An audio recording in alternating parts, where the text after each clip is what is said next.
This is Lenny Farlee, Purdue Extension Forester, and this is a woodland management moment. In this woodland management moment, we're going to take a few minutes to talk about property line management and marking.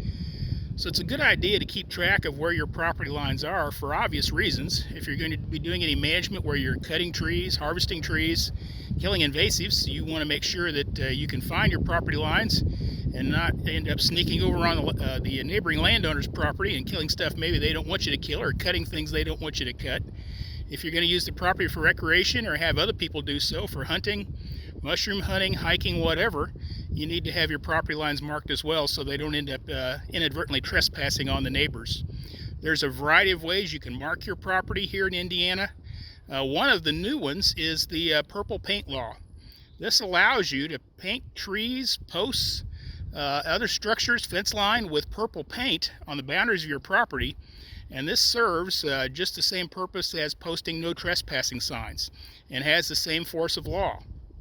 And it's significantly cheaper to buy that can of paint, much harder to remove. We sometimes have folks that are pulling no trespassing signs off and then claiming the property wasn't posted, and you have the advantage of not putting any nails in your trees.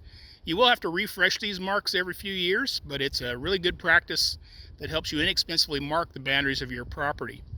It's also a good idea to put posts or fiberglass rods or other markings along your property lines that maybe don't have trees that you can paint, and it may also help on occasional spots to post a no trespassing sign if you're having a particular problem with trespass in some of those areas. We're going to take a quick walk down this property line and take a look at a corner mark.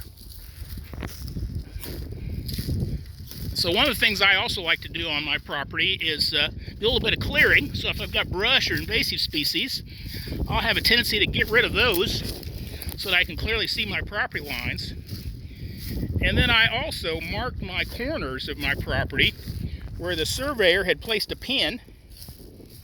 And so you can see this little purple pin here. That's the surveyor's mark indicating the corner of my property. And I placed a brightly colored fiberglass rod here that's going to resist weathering. And also I had a timber sale marked on my property recently, and the consulting forester who marked that timber sale also witnessed my corner so that there wouldn't be any confusion about where that corner is when the logging operations start, avoiding any ingress into neighboring properties. You can also use a variety of other types of markings, whether it be signs, fence posts, whatever you want to use. It's just a really good idea to make sure you've got a good, tall, visible mark there where that survey pin is, because they can disappear through time with soil and leaf matter building up on them, so it's great to have that high visibility. So consider where your property lines are, how you could mark those. If you're not sure where your lines are, it's a good idea to maybe spend a little time with your neighbors and see if you can come to an agreement on where the lines are. If you can't do that, unfortunately, it may be worthwhile to invest in a survey to reestablish those lines and make sure you actually are operating on your property and you're also getting the full benefit of the property you own.